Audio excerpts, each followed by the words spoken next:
할렐루야 감사합니다. 오늘은 목요 성경 공부 요한복음 4장을 보겠습니다. 오늘은 요한복음 4장을 우리가 메모를 해 놓으세요. 26절까지 오늘 하겠습니다. 26절까지. 뭐 내용 또 길으면 또 지루할 수 있으니까 중간에 한번 잘라서 가겠습니다. 자, 요한복음 4장. 자, 여러분들 요한복음은 굉장히 좀 신학적으로 지난주도 말씀드렸습니다만 굉장히 조명할 부분들이 많습니다. 특히 요한복음 3장에서 보면은 15절, 16절, 17절이 신학적 측면에서 매우 중요한 부분들을 가지고 있습니다. 그것은 뭔가 하면은 하나님께서 우리를 구원하실 이유가 무엇인가? 그게 다 나와 있습니다. 우리를 사랑하시기 때문에. 그 다음에 하나님이 절대주권, 독생자를 내어 보내시고 절대주권, 그 다음에 하나님의 전적인 은혜, 이런 부분들이 3장 15절, 16절, 17절에 다 나타난다. 그 다음에 이제 4장에서는 어떤 부분들의 내용들을 다루고 있는가 하면은 영적 무지와 함께 이방인에 대한 구원을 설명하고 있습니다. 영적 무지와. 여러분, 영적 무지는 어떻게 될까요, 여러분들요? 영적 무지와 그 다음에 이방인에 대한 구원에 관해서 이야기를 할 때에 예수님께서 한 장소를 찾아갑니다. 그 장소 어디였을까요, 여러분들요? 그렇죠. 사마리아 지역에 있는 한 여인을 찾아가는 것입니다. 자, 이 과정들을 통해서 예수님께서는 자신이 무엇이라는 것을 알게 하는 겁니까? 메시아라는 것을 알게 하고, 그리고 모든 것에 대해서 생명의 근원인 생수가 예수 그리스도로 말미암아서 그 생수가 주어진다는 것을 알게 하시죠. 그죠? 이 내용들이 요한복음 4장의 전체적인 내용들이라 이렇게 보겠습니다. 특히 요한복음에 등장하고 있는 여러분 사마리아의 수가성의 여인이죠. 그죠?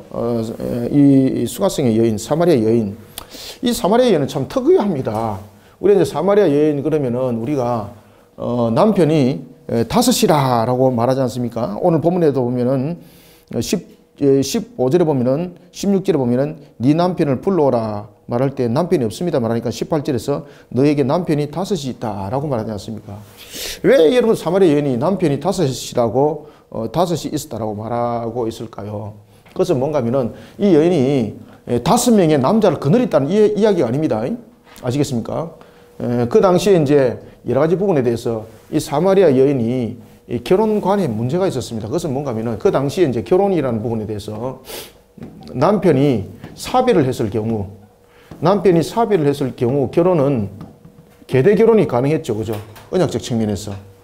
그리고 일반적으로 이제 결혼이라는 부분에 대해서 랍비들은 여기에 대해서 어떻게 이제 가르치고 있었는가 하면은 세 번의 결혼은 허용이라고 말했습니다. 그러다 보니까 네 번째 이후에서부터는 이것이 어떻게 되는 겁니까? 하나의 불법이 되는 것이고, 그리고 이 부분들이 불의한 일이 되는 거죠. 그죠? 불의한 일이 되는 것이죠. 이런 관계적 측면에서 이 여인이 있었던 겁니다. 이 여인이. 그래서 세 번까지는 그 당시에 관례적 측면에서는 결혼이 성립이 되었는데 그 이후에는 결혼이라는 것이 성립이 안 되었습니다. 그러다 보니까 동거를 했던 거죠. 동거. 이 여인이 다섯 번째 남편이 있었는데 이 남편과의 어떤 관계가 있었습니까? 그렇죠. 동거 관계가 있었던 것은 그 당시에 이런 이제 그저 관습이 있었습니다. 이런 그 랍비의 이제 가르침에 대한 관습들. 특히 이 여인은 사마리아 지역에 있는 이 여인은 예수님께서 이 여인을 찾아간 이유가 있습니다. 그것은 뭔가 하면 이 여인이 사마리아 종교에 있어서 지도급이라고 보시면 됩니다. 사마리아 지역에 있어서 태동된 그 종교의 지도자급이다. 이렇게 이제 보시면 되겠습니다. 그래서 예수님께서 그를 찾아가서 회개시키고 그리고 영원한 생수를 그에게 공급하면서 그 지역을 복음화하는 그 장면을 오늘 이 본문에서는 이방인의 구원을 통해서 조명해 주고 있습니다. 자, 이런 그 요한복음 4장 우리가 좀 특이한 부분들이 있죠. 그죠? 그런 부분들을 우리가 오늘 1절부터 한번 보도록 하겠습니다. 자, 그러면은 우리가 본문을 보면서 한번 말씀을 나누겠습니다. 자, 텍스트를 보겠습니다. 자, 1절. 예수께서 제자를 삼고 세례를 베푸시는 것이 요한보다 많다 하는 말을 바리새인들이 들은 줄을 주께서 아신지라. 자, 여러분들 이 부분들이 1절에서 이 부분들이 이미 3장에서도 이제 이런 부분들이 그 문제가 등장했죠. 왜냐하면 이제 세례 요한의 제자들이 바리새인들과 이제 다툼이 있을 때에 바리새인들이 뭐라 그러는가 하면은 너희 스승의 세례 능력보다는 그 사람의 능력이 아마 나은 것 같아. 왜 그런가 하면 그 사람에게 세례를 많이 가니까, 세례받으러 많이 가니까, 이러면서 또 조롱하는 부분들이 생겼죠. 그러다 보니까 이제 세례 요한의 제자들이 시기가 생겼죠. 그래서 자기의 이제 스승한테 가서, 아니, 저 사람이 말이지, 우리 스승보다도, 선생님보다도 더 많은 사람들이 그에 가서 세례를 지금 받고 있습니다. 이러면서 고자질을 하죠. 그죠. 그때에 세례 요한이 무엇을 말했습니까? 자신이 사역이 어디까지인가라는 부분에서 그는 이렇게 말했습니다. 나는 쇠하여야 되겠고 그는 흥하여야 되겠다라고 말을 하면서 사역의 본질 부분들을 이야기를 하고 있습니다. 그렇지만 인간이 또 가지고 있는 이런 죄성들이 보면은 마귀가 굉장히 우리의 그 연약한 부분들을 아주 그 교묘하게 이렇게 핸들링하죠. 그 속에서 이제 시기라는 부분들, 질투라는 부분들 다 건드리죠, 그죠? 여러분들 시기와 질투는 보면은 우리가 보면은 뭐 사촌이 논사면은 배 아프다 그러는 거지 않습니까? 그것을 넘어서는 거죠. 시기와 질투는 보면 공동체 안에서도 흔하게 생기는 것이 시기와 질투입니다, 그죠? 이런 부분들. 그래서 우리가 시기와 질투를 이길 수 있는 것은 무엇인가? 십자가를 동에 매어서 동력을 이루는 것. 그러면서 사랑의 교제를 나누는 것. 이 굉장히 중요한 겁니다. 자, 예수께서 이제 제자를 삼고 세례를 베푸는데 요한보다 이와 같이 세례를 많이 베풀었다는 것이 바리새인들의 귀에 들어갔던 거예요. 그런데 예수님이 왜 그 내용들을 가지고 오히려 자신을 드러내지 않고 그 자리를 피했을까, 여러분들요? 왜냐면은 이 속에는 방금 제가 여러분들에게도 말씀드렸던 것처럼 마귀가 사람들을 교묘하게 건드려서 그 심령 속에 시기와 질투를 일으키게 되는 거죠. 그러면 어떤 관계가 되는 겁니까? 세례 요한의 제자들과 자신의 제자와의 분쟁점이 또 생길 수 있는 거죠. 골이 생길 수 있는 거죠. 그런가 하면은 또한 사람들 속에서 바리새인들과의 또 분쟁점이 더 골이 깊어지게 되는 거죠. 왜 그런가 하면은 당시의 세례라는 것은 누구만이 행할 수 있는 것이었습니까? 당시의 세례는 이것은 공예의 허락입니다. 공예. 아시겠죠? 그래서 공예에서 언제 이것이 세례가 성립되는 겁니까? 타 종교에서 이방인들이 개종했을 때에. 그리고 이제 이 세례는 공예의 허락에 의해서 주어지는 것이지 않습니까? 그러면 예수님의 이제 세례가 계속해서 알려지게 되면은 두 가지 분쟁점이 다 생기는 거예요. 첫 번째는 세례 요한의 제자들과 분쟁점이 생기고, 두 번째는 누구와 분쟁점이 생기는 겁니까? 공의와 더 깊은 골이 생기기 때문에 예수님께서 복음을 전하는 데에 도움이 될까요? 방해될까요? 둘 다 방해가 되는 겁니다. 둘 다 방해가 되는 겁니다. 그래서 예수님께서 그 자리를 피하는 겁니다. 아신지라. 그래서 여기서 아신지라는 것은 예수님의 복음이 인기를 영합한다든지 아니면은 뭐 자신의 개인적 성취를 위해서 이루는 것이 아니라 하나님의 나라와 하나님의 뜻을 이루기 위한 부분에 대해서 예수님께서 사역을 펼쳐 나가심이죠. 그러니 복음의 걸림돌이 되는 일들을 제거하기 위해서 예수님께서 그 자리를 떠나는 거예요. 자, 여러분 사도 바울이 이런 비슷한 내용에 대해서 복음서를 기록하죠. 그죠? 로마서에서도 기록하죠. 사도 바울이 뭐라고 말하는 겁니까? 그리고 또한 그가 고린도서에서도 이제 그런 이야기를 하죠. 교회가 파당을 짓게 됩니다. 그 파당을 짓게 된 이유가 무엇입니까? 나는 누구로부터 받아 배웠습니다. 라는 부분들이 이제 하나의 그 조직이 되어버리는 그런 속에 교회 분당이 일어났던 것. 그래서 사도 바울은 이렇게 말합니다. 누군가가 먼저 와서 그곳에 복음을 전하게 되면은 전부 다 동력이잖아요. 동력이기 때문에 그곳을 피하여서 자신은 다른 곳에 갔다라고 이야기합니다. 로마서에서도. 근데 요즘에 여러분들 안 그렇죠, 그죠? 한 건물 안에도 보면은 1층에 감리교, 2층에 장로교도 보면은 합동, 통합, 고신, 한 건물에 다 그냥 들어 앉아 있고, 한 골목에 보면은 저희들도 교회 주변에 보면은 골목마다 어떤 때는 마치 마주보고 경쟁하듯이 이런 식으로 이게 여러분 아주 볼상사나운 거예요, 이게. 이게 왜 이제 이런 문제들이 생기는가 하면은 목회가 주님의 머리가 아니에요. 자신이 그 중심추가 되어버리기 때문에 마치 상업을 하듯이. 여러분 중국의 짜장면 집도 여러분들 한 건물에 짜장면 집 같이 안 들어옵니다. 그죠? 그래서 우리가 이런 부분들에 대해서 아주 좀 여러 가지 부분들을 좀 영적 질서 부분에 대해서 좀 오늘 본문들을 통해서 잘 지켜나가야 될 부분들이 있다라는 것입니다. 근데 그런 부분들이 이제 잘 안 지켜지는 것들이 각 교단들이 있는 거지 않습니까? 그러다 보니 이제 그런 문제점들이 또 많이 또 불거지기도 합니다. 아무튼 예수님께서는 이런 문제점들을 통해서 복음이 전거되는 것에 방해가 되니까 세례 요한의 제자들과의 마찰이 생기는 것 자체가 완전히 그냥 아군을 찌르는 거잖아요. 그 다음에 유대 공예로부터 이 계속해서 태클이 돌게 되면은 유대 사회에 복음 전하는 것이 아주 어려워지게 되는 거예요. 그래서 예수님께서 그 자리를 비켜가는 거예요. 그래서 이제는 이렇게 말합니다.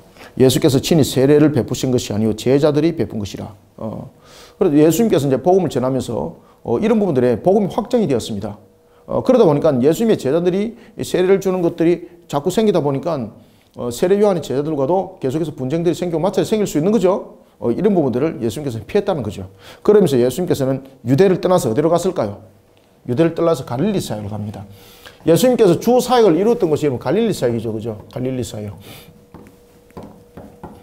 갈릴리 사역은 아주 중요하다 그랬죠. 이 갈릴리 사역은 창세기 49장에 그렇죠. 창세기 49장에 예언의 성취죠. 창세기 49장의 예언의 성취. 갈릴리 지역으로 갈새 3절. 그래서 이제 이 갈릴리 지역으로 이제 간 이유는 이제 아시겠죠? 두 가지 이유죠. 첫 번째는 세례 요한의 제자들과의 충돌을 피하고 그리고 유대 종교 지도자들과의 충돌을 피하여서 하나님의 일을 거스르는 일들을 하지 않기 위해서 피했던 것이죠. 그러면서 예수님께서 어디를 통과하는가 하면 사마리아를 통과합니다. 갈릴리를 갈 때. 일반적으로 유대인들 같으면 이 사마리아 지역을 갈 수 있을까요? 갈 수 없는 거죠. 사마리아는 여러분들이 이제 잘 아는 것처럼 이 부분들은 뭐 수차례 우리가 이제 공부를 해왔기 때문에 뭐 설명을 안 하고 넘어갈 수도 있지만은 또 본문 4장이 이 부분들을 다루고 있기 때문에 역사적 측면에서 한번 내용들을 한번 봅시다. BC 722년에 이때에 여러분들이 이제 잘 아는 것처럼 북이스라엘이 왕이 누구였습니까? 호세아였습니다. 이때에 그 메소포타미아 지역 속에 중건동 지역 속에 최강자가 누구였는가 하면은 아수르였습니다. 아수르의 살마네셀이 의해서 북이스라엘이 공격을 당하게 되는 거죠. 이렇게까지 가기까지는 이 사마리아가 북이스라엘을 공격할 수 있도록 골목에 길을 열어준 자가 누굽니까? 남유다입니다. 남유다.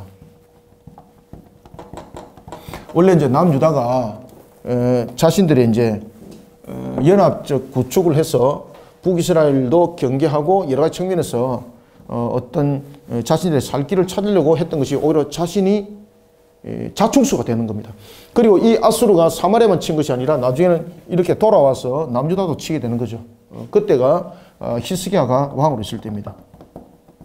히스기야는 BC 722년에 그 전에 원래 이제 왕으로 세워지고 BC 722년에 이 그 아수르에 의해서 무너지는 것을 보게 되는 겁니다. 그렇다고 해서 이 남유다가 문을 열어준 것이 히스기야 왕인가? 아닙니다. 히스기야 왕이 아닙니다. 히스기야 왕은 이제 아수르에 의해서 침공을 당했을 때 왕입니다. 자, 이래서 이제 이 아수르가 북이스라엘을 침공할 때에 이 살마네셀이 북이스라엘에 대해서 세 가지 정책을 펼칩니다. 세 가지의 혼합 정책을 펼치는데 혼합 정책을 펼칠 때에 제일 먼저 지역적 혼합을 이룹니다. 지역적. 이제 왜 지역적으로 혼합을 이루는가 하면은 지역적으로 흩어버려야지 국가의 중심 세력이 없어지는 거잖아요. 그래서 이방 지역에 있는 자들을 사마리아로, 그리고 사마리아에 있는 지역에 있는 자들을 다른 데로 다 흩어버리는 거예요. 이때에 지역을 흩을 뿐만 아니라 무엇을 또 흩게 되는 겁니까? 그 당시에는 종교라는 것이 여러분들 굉장히 중요하죠. 그죠? 국가의 존립이 종교죠. 그래서 종교에 대해서 혼합을 이루게 됩니다. 특히 이제 이 지역에 혼합을 이룰 때에 누구를 그곳에 데리고 오는가 하면은 아주 우상 숭배가 강력한 자들을 그곳에 꽂아 놓습니다. 그러면서 이스라엘이라는 그런 하나의 영적인 모든 조직 구조를 깨뜨려 버리는 겁니다. 그래서 이스라엘이라는 부분에 대해서 여호와의 신앙이라는 자신의 중심점을 다 잃어버리도록 다시는 사마리아를 아수르를 대적할 수 없는 조직을 만들어가는 겁니다. 살마네셀이 그 정책을 딱 펼쳤던 겁니다. 그 다음에 세 번째는 어떤 정책을 펼치는가 하면 혈통의 혼합을 이루게 됩니다. 그들은 이스라엘 이러면은 아브라함의 혈통을 그들은 자랑 삼았지 않습니까? 이 아브라함의 혈통을 없애버리는 겁니다. 그러면은 중심적 측면이 다 없어지는 거예요. 그러면 이스라엘이라는 구심점은 아주 존재하지 않는 거예요. 그런데 이것이 그대로 적중합니다. 이것이 적중하면서 나타났던 것이 두 가지가 있는데 화면에 한번 보세요. 보이는지. 첫 번째는 신앙적 측면에서의 사마리아의 종교가 나타나게 되고 두 번째는 사마리아 족속이 나타납니다.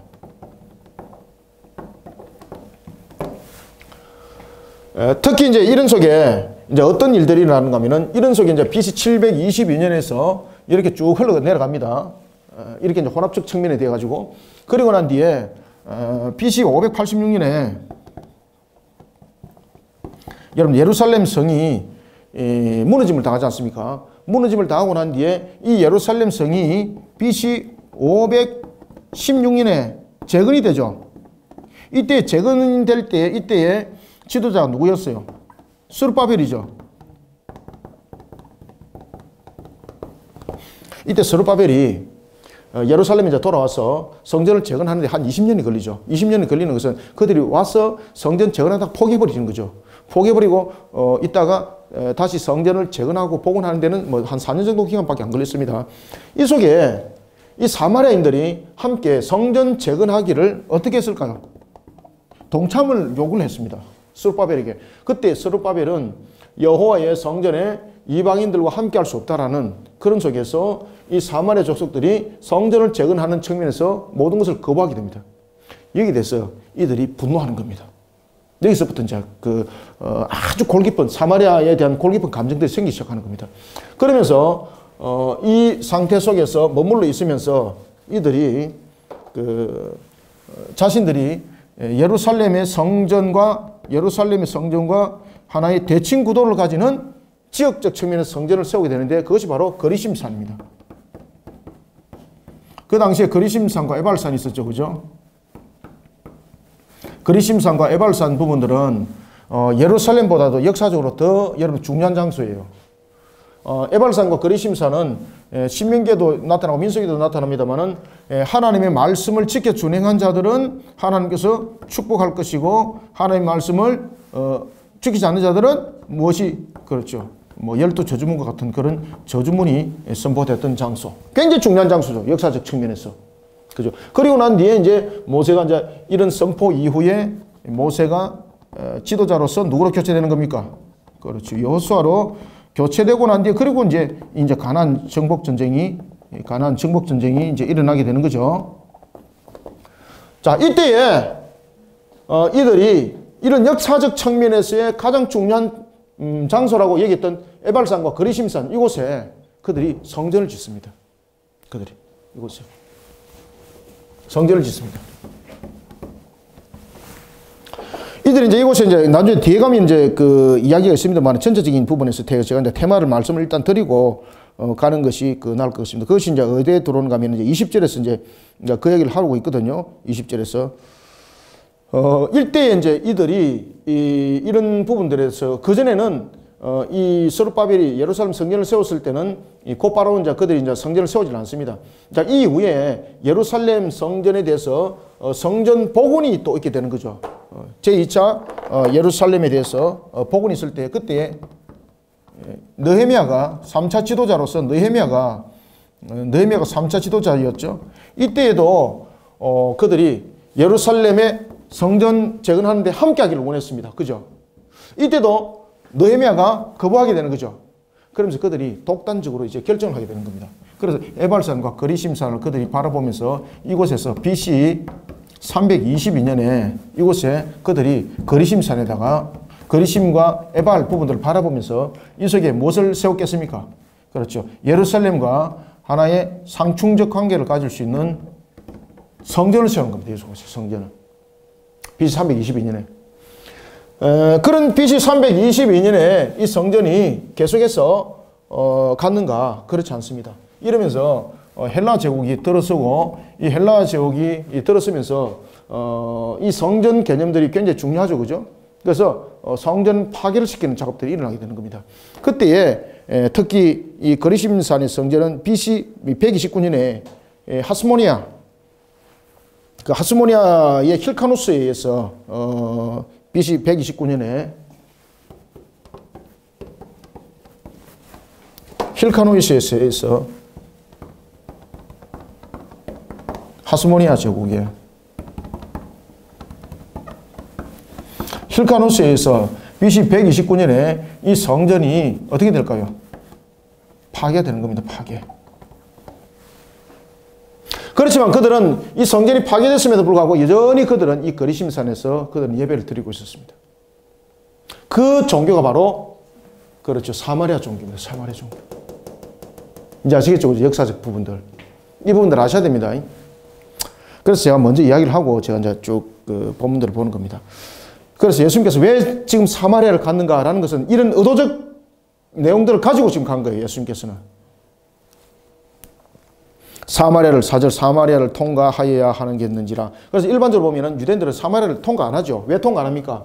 이런 지역적, 종교적, 혈통적 혼합을 이루고 있는 그 지역을 지나가서 예루살렘에 가게 되면은 어떤 일들이 일어납니까? 자신이 부정한 자가 되기 때문에 성전의 어떤 행사도 참여할 수 없는 거예요. 그뿐만 아니라 사마리아를 거치고 지나가면은 그 자신이 부정함이 되는 것이죠. 그렇기 때문에 일반적으로 유대인들은 그곳에서 음식도 먹지 않습니다. 지나가지도 않습니다. 그런데 예수님께서는 그곳에서 음식을 먹을 뿐만 아니라 제자들에게 음식을 그 지역에서 사오도록 명합니다. 그리고 그 지역을 찾아갑니다. 그 지역에서 물을 먹습니다. 그 지역에서 음식을 먹습니다. 일반적 유대인들이 가지고 있는 개념 전부 다 깨뜨리는 거예요. 4절 사마리아를 통과하여야 하겠는지라. 사마리아에 있는 수가라 하는 동네에 이르니. 그래서 이제 사마리아 지역에 보면은 수가라는 한 동네가 있었어요. 특히 과거의 고대 사회에서는 보면은 사람들이 집단화를 이루죠. 집단화를 이룰 때에 종족, 시족 중심, 그리고 종교 중심이죠. 그러면 한 마을에 어떤 다른 종교를 믿고 이런 것이 아닙니다. 동일한 종교 속에서 동일한 시족들이 살아가는 그러한 마을 단위가 바로 그런 곳입니다. 특히 그곳에 수가라는 지역이 있었는데 이곳이 사마리아 종교로서 매우 강력한 그러한 신앙 속에 구축되어 있던 사람들이 집단화를 이루면서 살아갔던 곳입니다. 그렇기 때문에 예수님께서 그곳을 의도적으로 찾아갔다는 이야기예요. 지금 수가라는 동네에 이르시니 야곱이 그 아들 요셉에게 준 땅이 가깝더라. 그죠? 야곱이 그 아들 요셉에게 준 땅이 가깝더라. 거기 또 무슨 우물이 있더라? 야곱의 우물이 있더라. 그래서 예수님께서 이제 의도적으로 찾아가는 거죠. 이제 야곱의 우물. 그래서 수가성의 여인이 이 야곱의 우물 가지고 이제 시비를 붙이는 겁니다.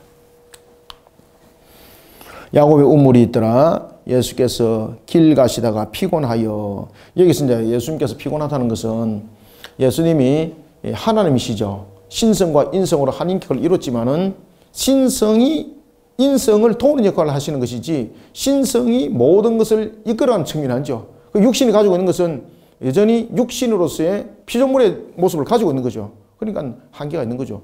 저도 여러분들 교회에서 사역을 오래 하다 보면 피곤해요. 여러분들도 똑같고 다 똑같아요. 예수님도 마찬가지고 말입니다. 그래서 피곤했습니다. 여기서는 인성을 강조되는 거죠. 우물 곁에 그대로 앉으시니 때가 6시쯤 됐더라. 자, 여러분들 여기서 6시는 6시는 몇일까요? 여기서 6시는 로마의 시간일까요? 유대 시간일까요?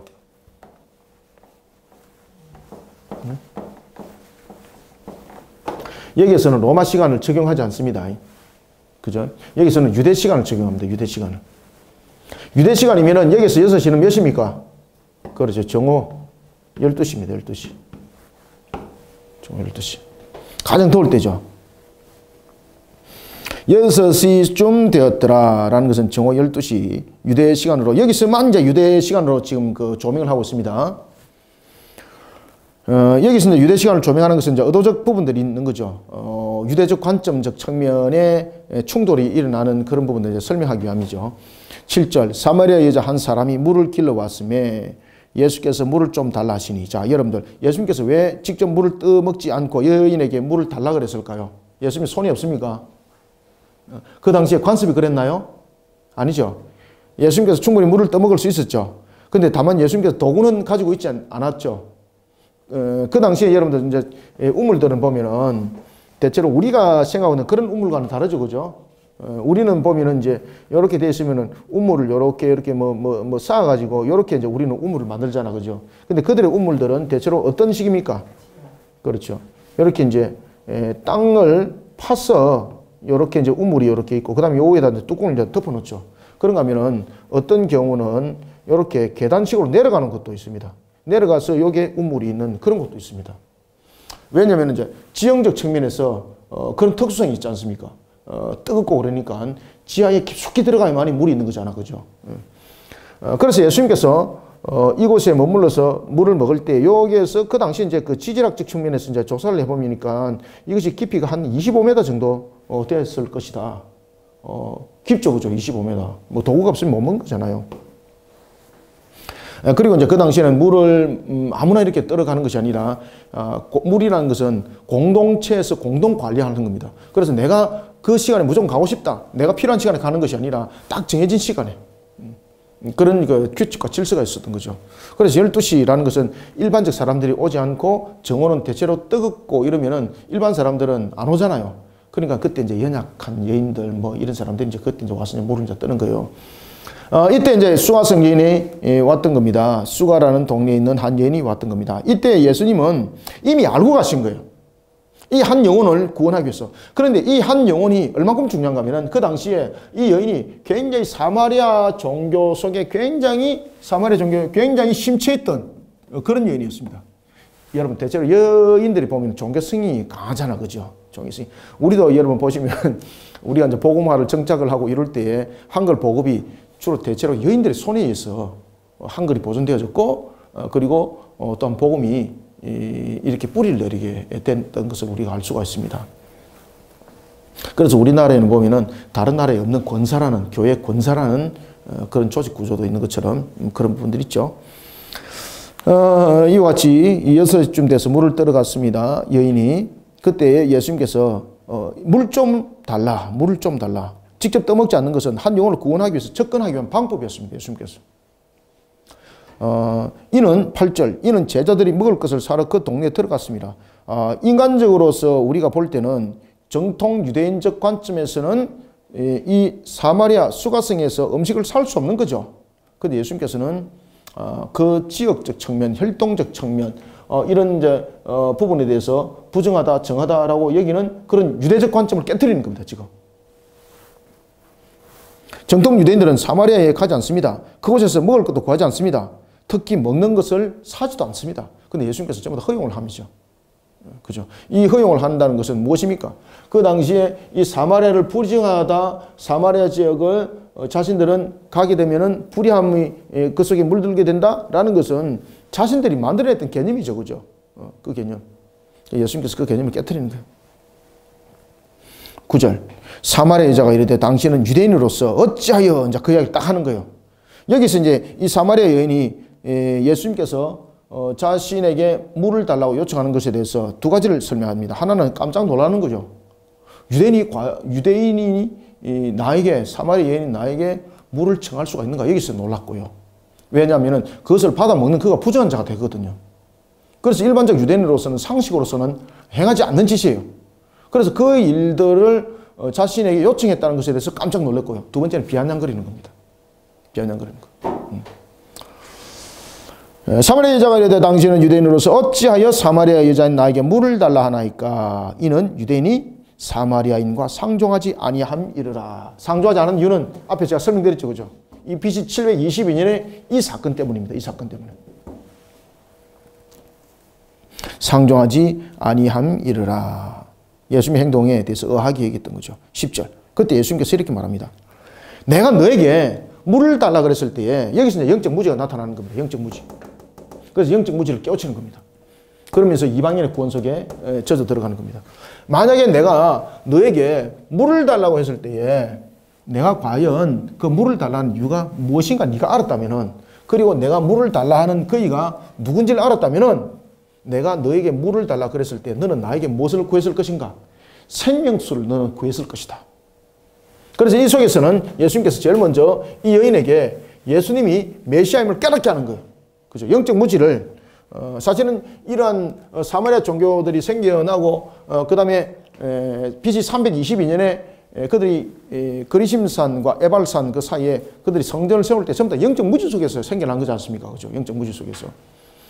그래서 예수님께서 먼저 영적 무지를 잘못된 그들의 신앙관들 이런 부분들을 이제 흘러내는 거예요.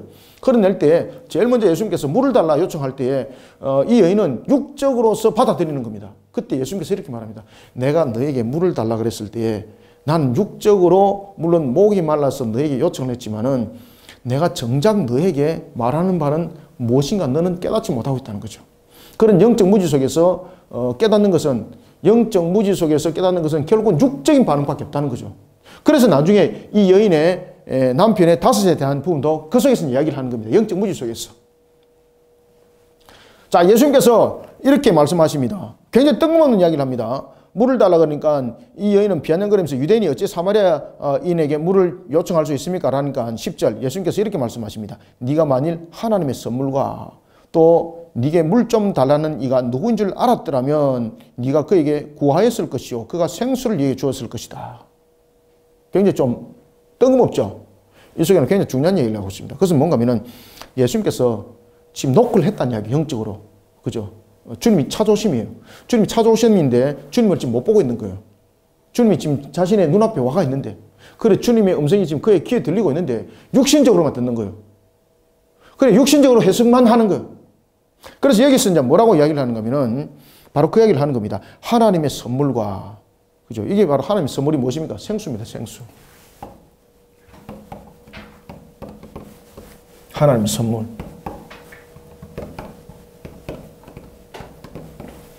내가 너에게 물을 달라 그랬을 때에 너가 만약에 영적 무지 상태에 놓여 있지 않았다면은 너는 오히려 생수를 구하는 자가 되었을 것이다. 왜? 내가 누굽니까? 내가 영원히 마르지 않는 생수의 주관자라는 거죠. 그죠?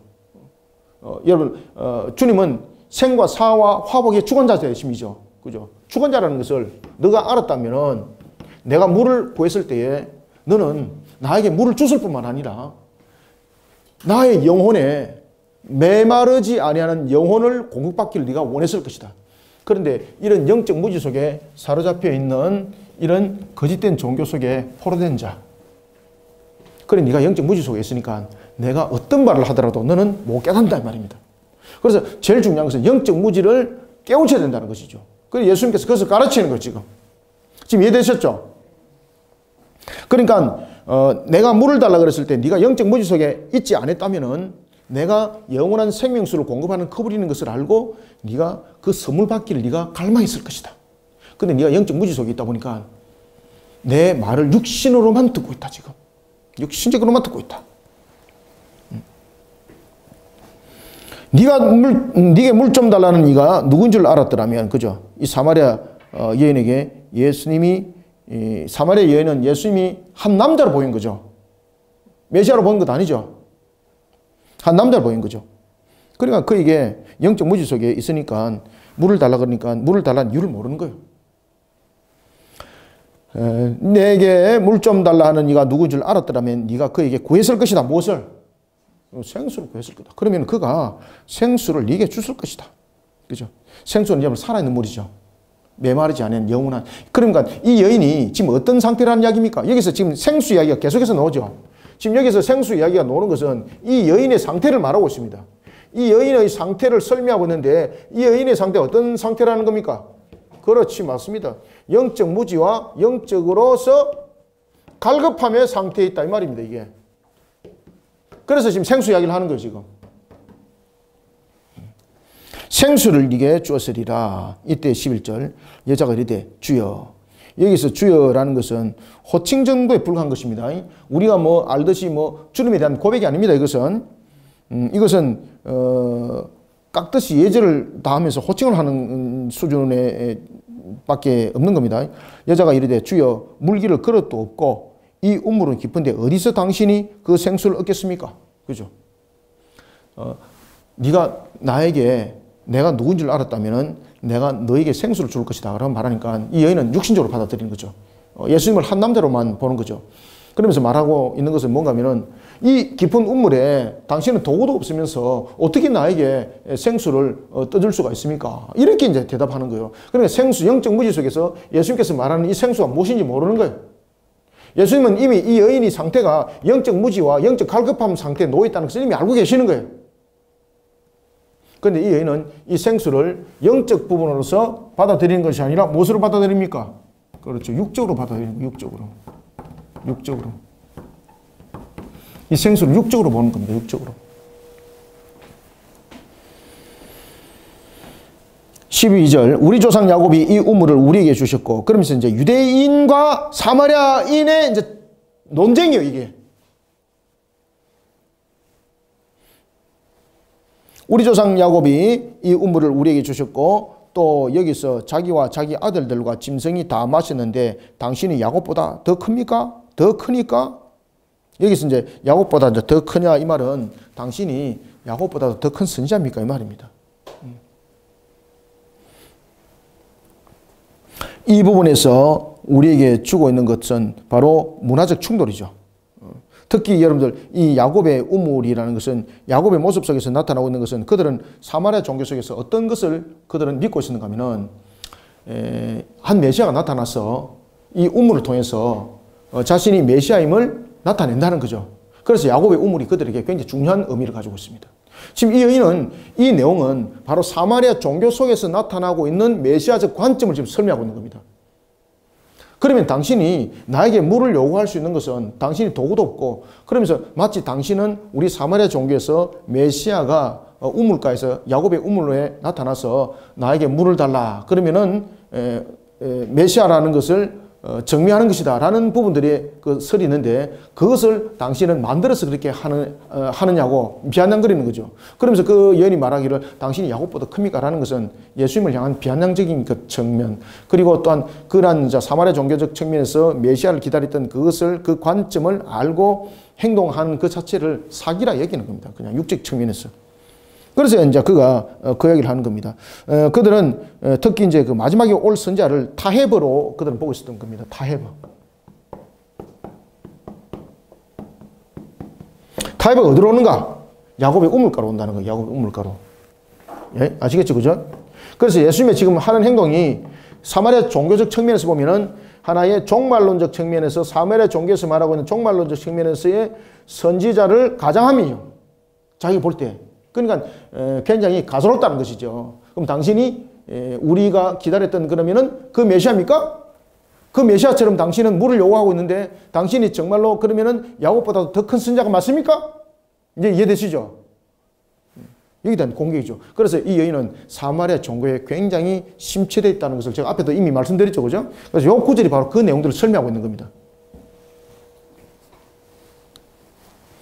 예수님께서 말씀하십니다. 13절. 예수께서 대답하여 이르시되 이 물을 마시는 자마다 다시 목마르느니와. 그죠? 세상이 주는 만족으로서는 영의 만족을 채울 수 없다는 거죠. 세상에서 주는 만족으로서는 어떤 것들로도 우리에게는 영원히 목마를 수밖에 없는 것이죠. 그래서 예수님께서는 자신이 말한 그 생수는 바로 이런 육적 측면에서 물이 아니라 영혼을 치료하는 물이라는 것. 영혼이 이런 갈등 속에, 영적 무지 속에 갇혀 있고 갈급함 속에 갇혀 있는 이유가 결국은 인간이 죄인이라는 죄인의 상태 속에서 나타나는 거죠. 그죠? 여러분, 영적 무지와 갈급함이라는 것은 죄인의 상태 속에서 나타나는 것이죠. 그러면 생수라는 부분들이 등장했을 때 예수님께서 계속해서 생수를 이야기를 하고 있는 것은 이 생수가 가지고 있는 의미 속에서 왜 예수님께서 이제 생수로 접근했는가 아시겠죠? 그리고 왜 우물가에 이제 가셨는가 아시겠죠? 특히 야곱의 우물가에 갔던 것은 이와 같이 타헤버라는 이런 그런 종말론적 측면에서 그들에게 오는 메시아, 그들의 메시아, 그 사관을 깨뜨리는 겁니다. 너희들이 육신적으로 아무리 물을 마셔봐야 또 올 수밖에 없다. 이 부분들은 육신적 측면으로서 접근한 것이 아니라 바로 영적 측면에서, 영적 무지 속에서 이 구원론을 가지고 이제 이야기를 한 겁니다. 예수님은 구원에 관한 것, 영적 구원론. 그럴 때 그들은 이런 타헤버가 야곱의 우물을 통해서 온다고 그들은 믿고 있었지만은 정작 오실 주님은 이런 자신들의 사마리아 종교적 개념에서 오는 것이 아니고 하나님이신 그분이 우리의 죄를 대속함으로써 우리의 모든 영적 갈급함은 해결이 된다는 거죠. 그렇기 때문에 예수님 자신을 맞아야 된다는 것이죠. 지금 그 이야기를 지금 하시는 거예요. 예수께서 대답하여 이르시되 이 물을 마시는 자마다 다시 목마르니와 내가 주는 물을 마시는 자는 영원히 목마르지 아니하니 내가 주는 물은 그 속에서 영생하도록 솟아나는 샘물이 되리라. 아멘.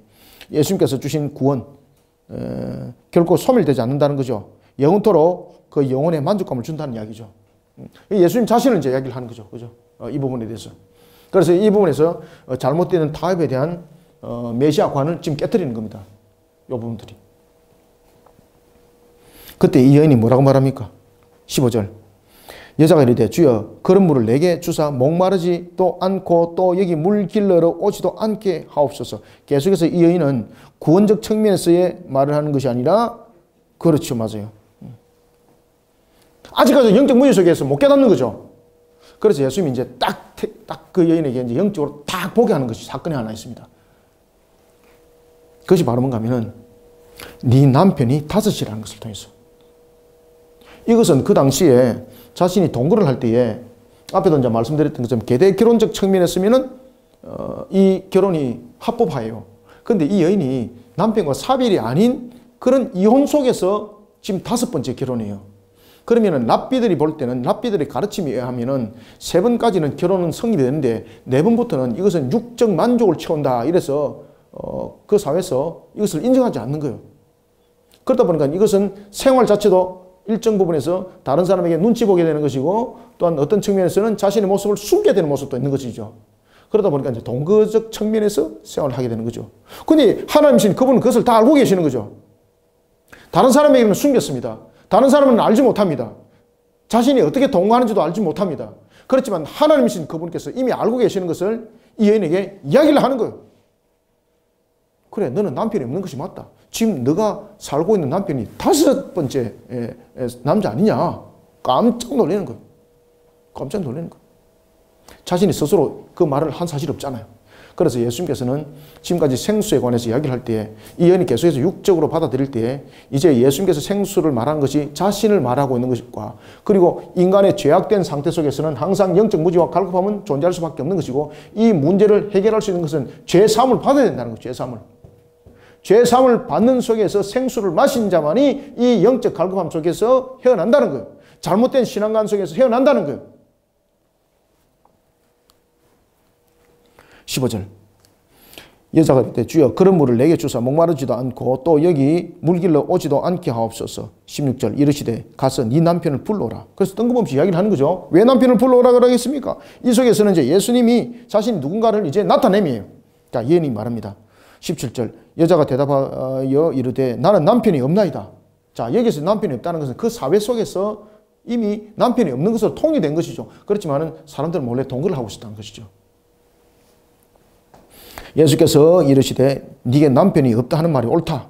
지금 이 말은 이제 앞에 제가 이제 말씀드렸던 그 내용들입니다. 18절. 너에게 남편 5이 있었고, 여기서 이제 5이 있었고라는 것은 그 당시에 이제 허용되지 아니한 상태 속에서 이 여인이 동거 생활을 하고 있었던 거예요. 그래서 남편이 5 거느리고 있었다는 것이 아닙니다. 남편 5이 있었고 라는 것은 이제 그런 속에서 이제 5번째 남편이 이제 있는 거죠. 지금 있는 자도 네 남편이 아니니 네 말이 참되도다. 그죠? 그러니까 네가 남편이 없는 것이 맞다. 근데 네가 지금 동거하고 있지 않느냐? 깜짝 놀란 거죠. 누구만이 알 수가 있겠습니까? 하나님이신 그분만이 알 수 있는 거죠. 그래서 이 속에서 이제 이 여인이 깨닫고 영적이 발금이 되는 거예요. 발금이 됐을 때 예수님이 보였습니까? 안 보였습니까? 그렇죠. 이제는 남자로 자신이 봤던 육적인 것이 아니라 메시아가 보였던 거예요. 깜짝 놀랐던 거죠. 자, 이런 사건들이 일어났죠. 다메섹에 있었던 사도 바울. 그죠? 바울이 다메섹으로 올라갔을 때에 그는 타도 예수쟁이를 외치고 갔지 않습니까? 그때 그가 다메섹에서 강력한 빛을 통해서 예수님을 만나게 되고 그분이 하나님이라는 사실을 알게 되고 그가 통회하면서 회개하게 되는 것이죠. 그 장면과 똑같은 겁니다.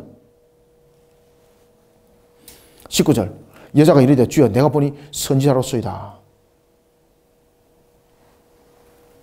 이 속에서 이제 죄사함을 받고 이 여인이 구원에 이르게 되는 길들을 설명하고 있습니다.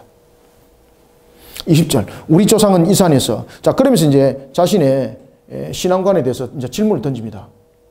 그러면은 예배에 대해서 한번 물어봅시다. 우리가 예배를 드리는 거리심산과 에발산 사이에 있는 거리심산에서 예배 드리는 것이 맞습니까? 예루살렘에서 예배 드리는 것이 맞습니까? 라고 말하니까 예수님께서는 예배는 장소가 아니라 그렇죠. 하나님 영이시니 예배하는 자가 영과 진리로 예배하는 것이 진정한 예배다.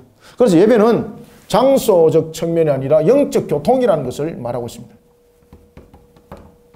예배에 있어서 가장 중요한 것은 장소적 개념이냐 영적 교통적인 개념이라는 부분에 대해서 이야기할 때 바로 영적 교통이 예배에 중요합니다. 장소 아니다. 우리 조상들은 이 산에서 예배하였는데 라고 이제 말한 것은 앞에 제가 말씀드렸죠. BC 322년 사건도 말씀드렸고 BC 129년 사건도 제가 말씀드렸죠. 그죠? 이 산에서 예배하였는데 당신들의 말은 예배할 곳이 어디 있다? 예루살렘에 있다 하더이다. 왜냐하면 이제 이런 관계 속에서 계속해서 예루살렘의 부분들과 논쟁점이 생겼던 거죠. 첫 번째 논쟁점은 스룹바벨과 논쟁점이었죠. 그 다음에 두 번째 논쟁점은 어디에? 3차 지도자였던 느헤미야와 또 충돌이었죠. 느헤미야가 여러분 잘 아시는 것처럼 BC 444년에 이제 돌아오면서 예루살렘 성벽을 재건할 때도 사마리아 사람들이 함께 하려고 했지만은 허락되지 않는 거죠. 그러면서 그들이 이제 BC 322년에 독립적 성전을 세웠던 거예요. 이런 부분에 이제 장소적 문제가 나타난 겁니다. 그러면서 누가 과연 하나님이 원하는 장소에 성전을 세워서 예배하는가? 당신들은 우리로 하여금 사마리아 종교라고 비아냥거리지만은 우리가 언약적 관점에 보면은 우리가 예루살렘보다도 어떤 관계적 측면에서는 우리가 그리심과 에발산 사이에 그 그리심의 성전을 세운 우리가 더 언약적 관점에 맞지 않느냐. 그래서 장소를 가지고 계속해서 이야기를 합니다. 그때 예수님께서는 장소가 중요한 것이 아니다. 예배는 장소가 아니다. 예배는 영으로서 하나님과 바른 교통 속에서 세워서 드리는 것이 예배다. 20절 우리 조상들은 이 산에서 예배하였는데 당신들의 말은 예배할 곳이 예루살렘에 있다 하더이다. 21절 예수께서 이르시되 여자여 내 말을 믿으라. 이 산에서도 말고 예루살렘에서도 말고 너희가 하나님께 예배할 때가 이르리라. 아멘. 장소가 아니라 진정으로 예배하는 자 그리고 진정으로 예배하는 시대가 돌아야 될 것이다. 진정으로 예배함이라는 것은 우리가 하나님을 향해서 진정으로 예배함이 영적 교통이죠. 그래서 우리가 보면은 과거 성경에 보면은 신령과 진정으로 예배를 드리라라고 사실은 요한복음을 번역했다가 이것이 원어상 오류가 돼가지고 하나님의 영이시니 예배하는 자가 영과 진리로 예배할지니라라고 번역을 완전히 바꾸죠. 내용이 완전히 다른 거죠. 처음에는 이것이 이제 번역에 오류가 생겨가지고 예배는 정성을 드리는 것. 맞죠? 그죠? 정성을 드리는 것으로 해석이 되었습니다. 그런데 이것을 이제 바르게 번역을 하다 보니까 하나님은 영이시니 예배하는 자가 영과 진리로 예배할지니라 라고 바뀌는 거죠. 그것은 본문이 바뀐 것이 아니라 우리가 해석을 잘못해서 그렇게 된 겁니다. 22절 너희는 알지 못하는 것을 예배하고 우리는 아는 것을 예배하노라. 이는 구원이 유대인에게서 남이라. 이거는 무슨 뜻입니까? 이것은 뭔가 하면은 구원이 오직 예수 그리스도를 통해서만이 이루어진다는 것이고 그 다음에 구원의 순서가 있습니다. 구원의 순서를 하나님께서 유대인에 관해서 이야기를 할 때에 이 유대인만의 구원이 아니다. 유대인을 복음을 전하는 측면에 있어서 구원의 사역을 복음 사역을 이루는 측면에서의 그것을 시작점으로 삼았을 뿐이다. 그래서 유대인의 혈통적 구원, 장소적 어떤 중요성 이것이 아니다. 구원이라는 것은 믿음으로 말미암아 이루는 것이었고 그리고 구원은 무엇입니까? 그렇죠. 죄사함. 죄사함에 따른 구원이라는 것을 사마리아 여인에게 예수님께서 조명해 주고 있는 겁니다. 구원이 유대인에게서 남이라는 것은 구원은 오직 예수 그리스도를 통해서만 이루어지고 그리고 구원이 아브라함의 부분들로부터 시작된 것은 하나님께서 그 구원의 그 출발점을 그렇게 삼았을 뿐이라는 것이죠. 아시겠죠? 그러면 예배에 관해서는 23절 말합니다. 아버지께 참되게 예배하는 자는 장소로 드리는 것이 아니다. 영과 진리로 예배할 때가 오나니 곧 이때라. 그죠? 영과 진리로 예배하는 때가 오나니 곧 이때라. 아버지께서 자기에게 이렇게 예배하는 자를 찾으시느니라. 예수 그리스도를 통하지 않고는 우리는 아버지께 나갈 수 없습니다. 그때가 온다는 겁니다. 지금 예수님께 있던 이 당시는 성전들에 보면은 짐승들을 바치면서 예배를 드리지 않습니까? 이제는 예수님께서 십자가에서 대속을 완전히 이루고 나면은 이제는 짐승을 통한 간접적이고 불완전한 예배가 아니라 완전한 예배가 성립된다는 이야기입니다. 그래서 아버지께서는 자기에게 드리는 예배자를 찾는다. 그리고 이제 그때가 오면은 그렇게 너희들이 예배를 드리게 될 것이다. 라는 부분에 대해서 예수님이 바로 완전한 제물로서 그리고 예수님을 통해서 완전한 예배가 이제 성립이 되는 것을 이야기를 하고 있습니다. 23절 그 이야기를 하는 겁니다. 아버지께 참되고 예배하는 자들은 영과 진리로 예배할 때가 오나니 곧 이때라. 그죠? 이게 이제 어떤 때입니까? 예배 방식이 아니라, 장소가 아니라 이 모든 부분에 대해서 우리의 죄를 대속하신 예수 그리스도께서 이 예배의 모든 중심의 중보자로서의 축이 된다는 거예요. 그래서 우리가 예배 드릴 때 우리의 모든 중심에는 무엇이 항상 있습니까? 중보자인 누가 있습니까? 그렇죠. 예수 그리스도가 있습니다. 예수 그리스도.